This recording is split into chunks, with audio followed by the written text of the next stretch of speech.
Père et du Fils et du Saint-Esprit, ainsi soit-il. Mais bien, chers frères et sœurs, amis, neveux, nièces, cousins, continuons notre explication de la doctrine chrétienne. Aujourd'hui, nous terminons le thème du 5e commandement de Dieu, ne pas tuer.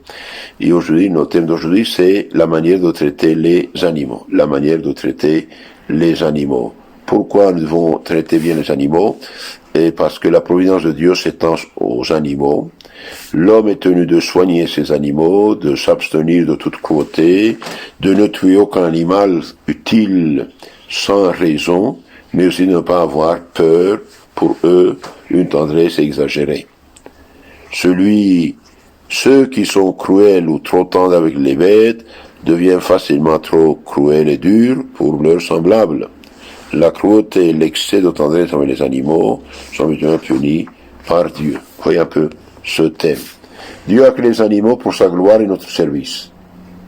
Par leur variété, leur aptitude, leur utilité, les animaux proclament la toute-puissance et la sagesse du Créateur.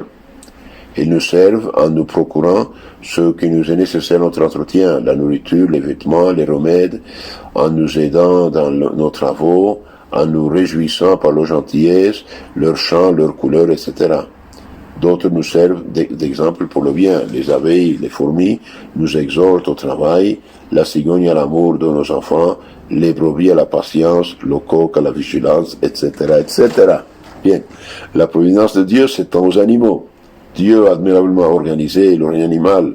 La structure corporelle de chaque bête répond au rôle qu'elle a à remplir. Celle de la taupe, le hérisson, le chameau, etc.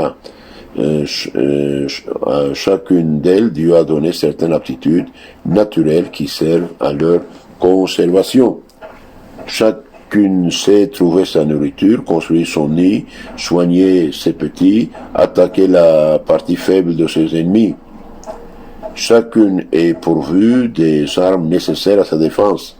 Le bœuf est armé de cornes, le cheval de son sabot, l'éléphant de ses trompes, le chien de son odorat, le hérisson de ses pointes, la lièvre de son ouïe, de sa vitesse. Certains animaux, comme la lièvre, le perdrix, l'alouette, sont protégés parce qu'ils ont la couleur du soleil.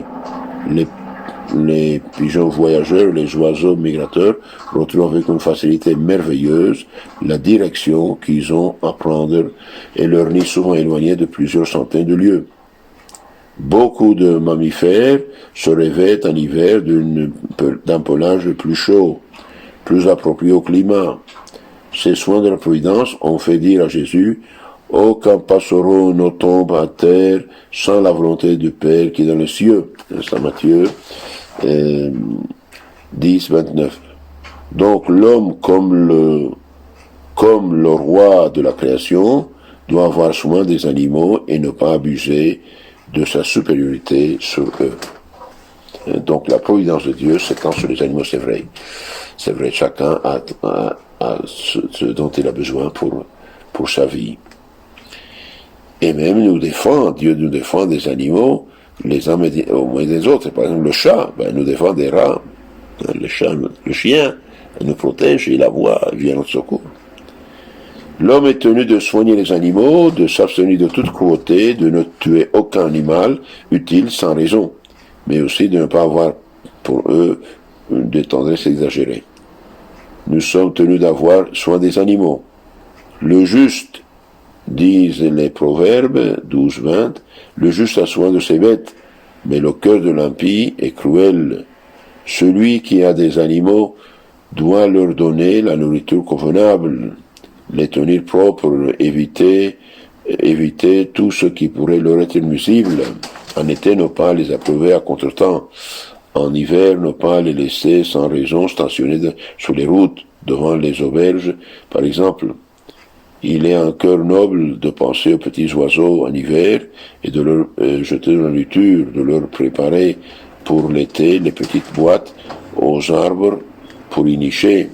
Cette sensibilité vis-à-vis des bêtes ennoblit le cœur de l'homme, comme l'expérience l'a démontré pour des enfants cruels et des prisonniers.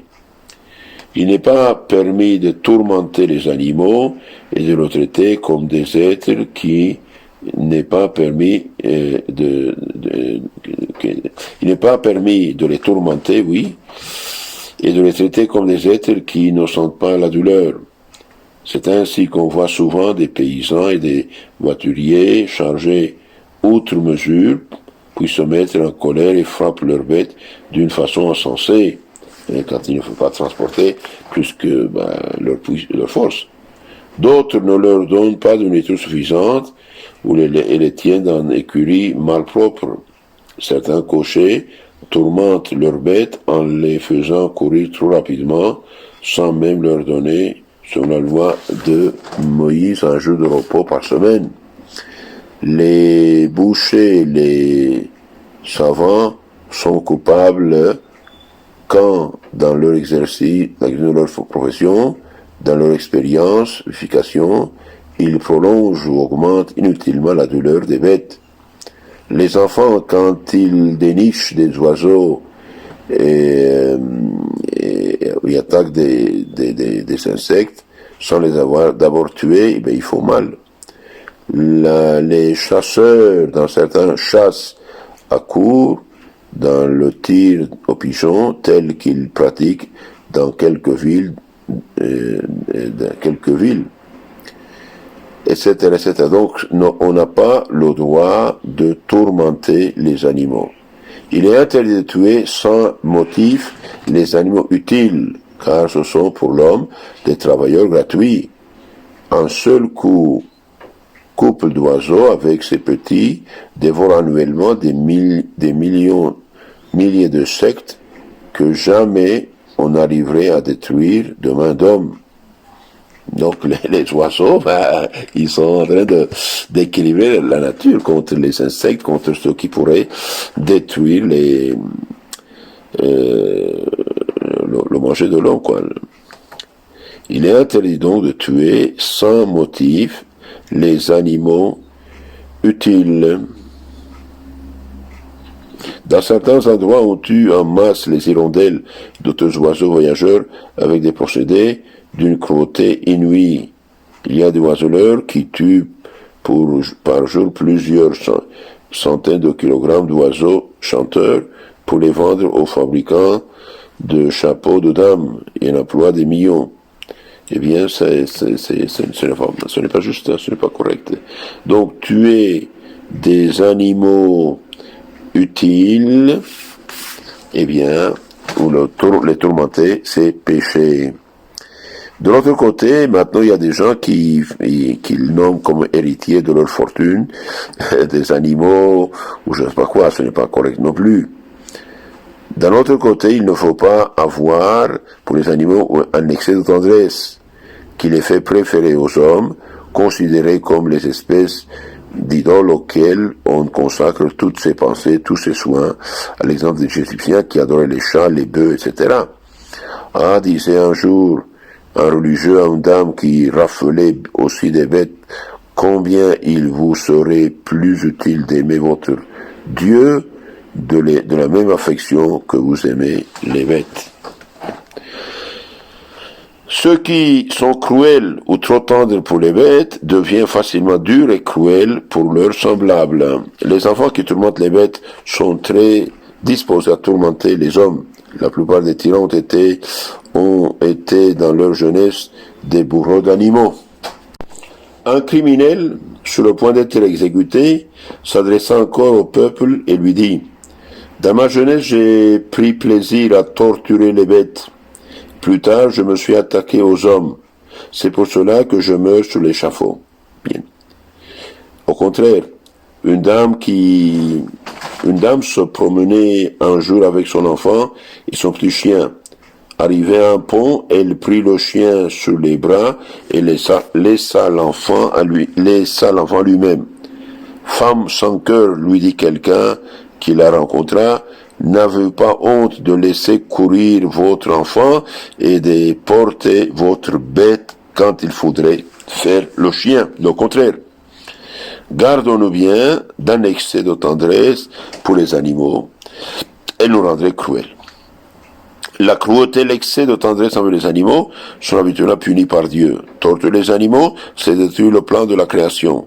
C'est abuser de pouvoir qui nous a été confié donc une offense du Créateur. Dieu considère ces hommes cruels comme des bourreaux auxquels il appliquerait la peine du talion. Un paysan avait l'habitude de donner à ses chevaux des coups de cravache dans les pieds.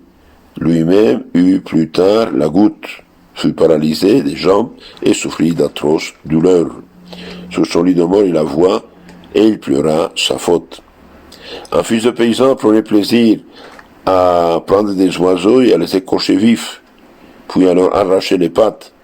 Plus tard, il tomba dans la chaudière bouillante d'une brasserie, en fut tiré tout échaudé et dut subir l'amputation des jambes. Il vécut encore quelques années comme estropié, laissa toute sa vie un exemple terrible de la vengeance de Dieu, et ne cessa d'exhorter les autres à la douceur envers les bêtes. L'aréopage d'Athènes condamna à mort un enfant qui avait crevé les yeux à des cailles, puis les avait laissés s'envoler. Ce tribunal pensait qu'un enfant animé d'instinct si mauvais ne pourrait devenir un homme de bien, sinon un pervers. La presse rapporte souvent que telle personne est morte d'un empoisonnement de sang pour avoir baisé des chiens, ou que ce même désordre a introduit dans l'organisme des parasites mortels. Donc, la cruauté, d'une part, et d'autre part l'excès de tendresse avec les animaux, eh bien, sont punis par Dieu. Donc, les animaux entrent dans le plan de Dieu. Dieu a créé les animaux pour sa gloire et notre service. La providence divine s'étend aux animaux. L'homme est tenu de soigner ses animaux, de s'abstenir de toute cruauté, de ne tuer aucun animal utile sans raison, mais aussi de ne pas avoir pour eux de tendresse exagérée. Ceux qui sont cruels ou trop tendres pour les animaux deviennent facilement cruels et durs pour leurs semblables. La cruauté et l'excès de tendresse envers les animaux sont habituellement punis par Dieu. Donc, on a vu là le 5e commandement de Dieu dans plusieurs causeries. Résumé de tout ça, meurtre et scandale évitera et ne colère pareillement. Le 5e commandement de Dieu nous ordonne de respecter notre vie et celle du prochain, aussi bien la vie de l'âme que la vie du corps. Le 5e commandement de Dieu nous défend de tuer, de blesser, de frapper quelqu'un sans pouvoir et sans raison légitime. De faire ou de souhaiter aucun mal à nous-mêmes, aux autres. Le 5e commandement, ne pas tuer, défend aussi la gourmandise, l'ivrognerie, la haine, l'envie et le scandale, et aussi le fait de torturer, maltraiter les animaux. Que Dieu vous bénisse, la Sainte Vierge vous garde, ayez la charité, s'il vous plaît, de vous former l'ignorance religieuse. Aujourd'hui, c'est une peste. Pourquoi le monde va comme il va? Pourquoi il y a tant de gens malheureux, tant de gens injustes, tant de gens avec tant de problèmes? Eh bien, parce qu'ils ne connaissent pas la loi de Dieu. Ne pas connaître la loi de Dieu, c'est ne pas connaître le chemin du paradis. Donc, ayez la charité de renvoyer ces causeries à vos contacts. Et vous aussi, écoutez-les. Ne soyez pas paresseux. Parce que l'ignorance coupable, on est ignorant parce qu'on est paresseux, on ne veut pas se former, elle est coupable, elle est coupable, l'ignorance invincible est coupable. Donc il faut se former, que Dieu vous bénisse, la Sainte Vierge vous garde, Amen.